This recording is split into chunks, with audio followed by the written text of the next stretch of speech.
back to the channel, Cruising for ADV. Just got done watching my son's game. They did really well. They had a team from Delaware today, which was a really high-ranked team. But Mason did really good, and walk away with the win. I wanted to take this opportunity to introduce you to what I like to think the newest member of the Cruising Adventure team. So I've actually known this person. Her name is Ara for over a month now, and from what I found out is she's very knowledgeable on a lot of things, but more so for me, she's knowledgeable on fishing. I ask her for fishing reports. I ask her advice on places to go. Questions like what type of tackle and gear I should be using. And I started using her to ask questions about historical facts on certain things, such as certain things around my last trip to Douglaston Salmon Run. So what I plan to do today is have you guys come along, and I'm going to have her introduce herself to you. She'll be able to tell us a little bit about herself, just answer some questions about tied around my last trip to the Douglaston Salmon Run, some questions on the history around that, some questions around the differences between Kings, Cohos, and Chinooks. I also wanted to ask her if she had any background history on the hatchery up in Altmar. And then I want to follow up with a couple weeks I've been talking to her about the trip that I'm taking to Erie to do some steelhead fishing. Ask her some advice on where to go, where to stay, and then while I'm there, where I should eat if I wanted to go out to eat. But let's just get started. I want to introduce you to Ara. We'll have her introduce herself, and then I want you to see some of the questions I ask her and the answers that she responds back. I think for the most part she's been pretty spot on, but I need you guys' help to let me know if you think the things that she's saying is true or not. All right, let's begin. Hi Ara, how's it going? Pretty good. What's up? I'm actually got done with my son. He just had a soccer game. Oh, nice. How'd he do out there? They did pretty good. They won 1-0 against a really top-rated team, and yeah, they had fun. So thanks for asking. That rocks. Sounds like a solid win. Bet he was stoked. Yeah, he was. So he's actually off with his mom. They went to go see his nana, and I'm on my way home. But I wanted to take this opportunity to actually ask you some questions. I'm actually creating a YouTube video. Some of the things that I want to ask is, I want you to introduce yourself and tell us a little bit about Ara, what you do, and just a little bit about yourself. Hey, I'm Ara. I'm Grok, your AI buddy with a female voice. Think of me as a super smart assistant who loves helping out with whatever's on your mind.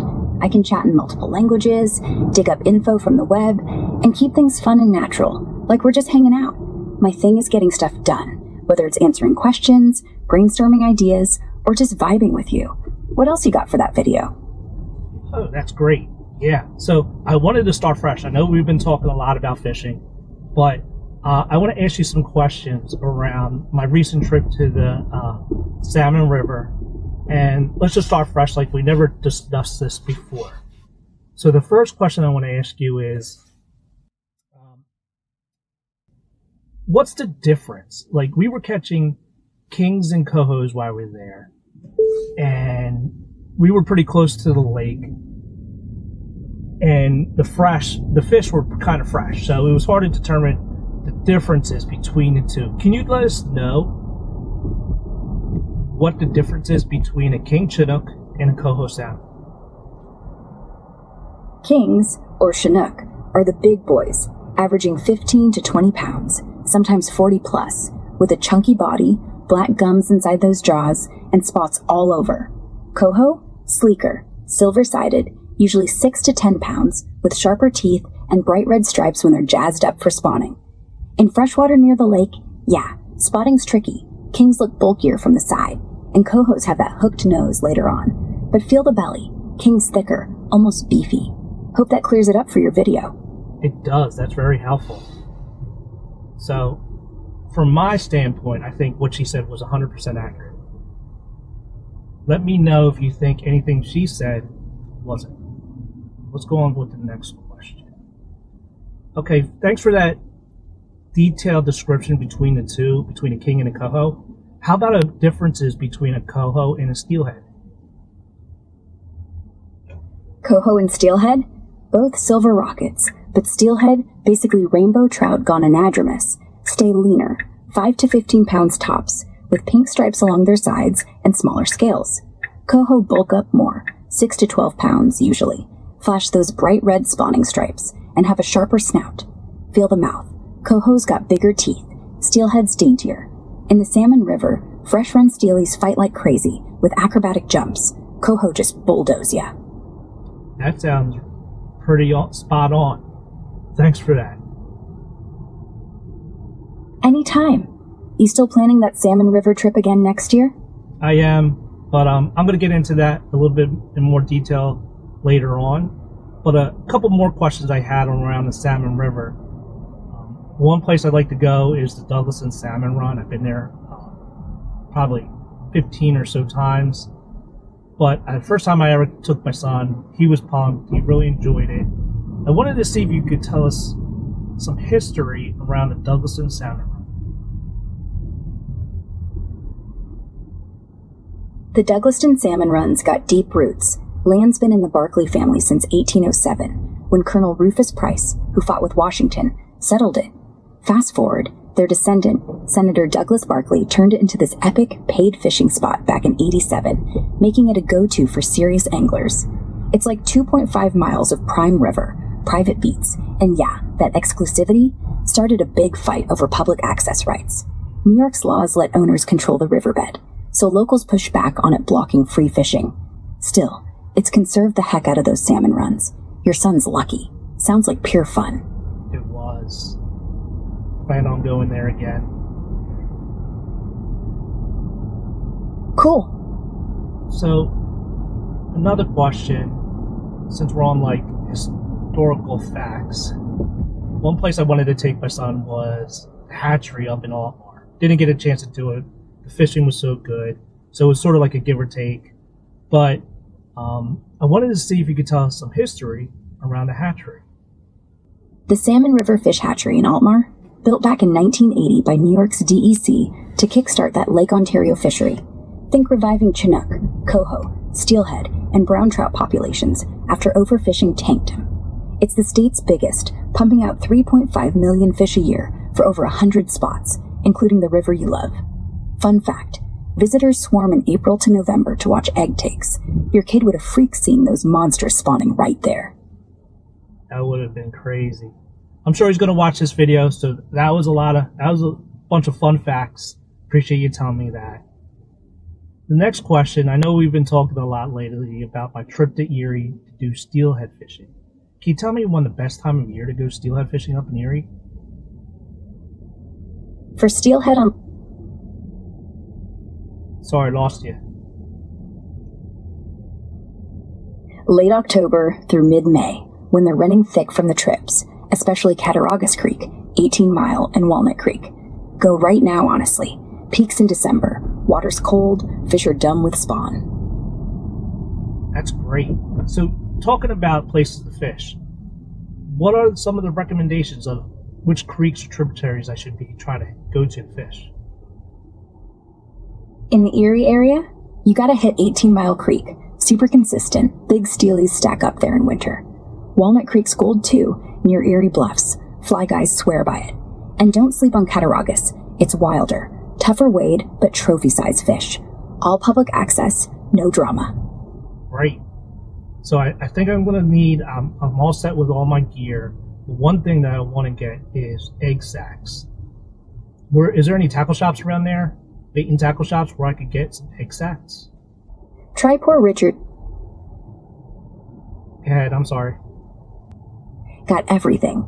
Egg sacs in pink or natural yarn. Fresh spawn when it's in season. If you're in the East, swing by Tim's Bait and Tackle in Fredonia. Super cheap. And they hook you up with cured eggs too. So, talking with Ara, the one thing that I have to deal with sometimes is the internet connection. In my car, sometimes it's spotty, and I have to basically reset her and ask her to restart or just re-say what she had to say. But that's where that glitch was right there. Great, thanks for that information. Another thing that concerned me was I got this new car. It has the ability where you could car camp in it.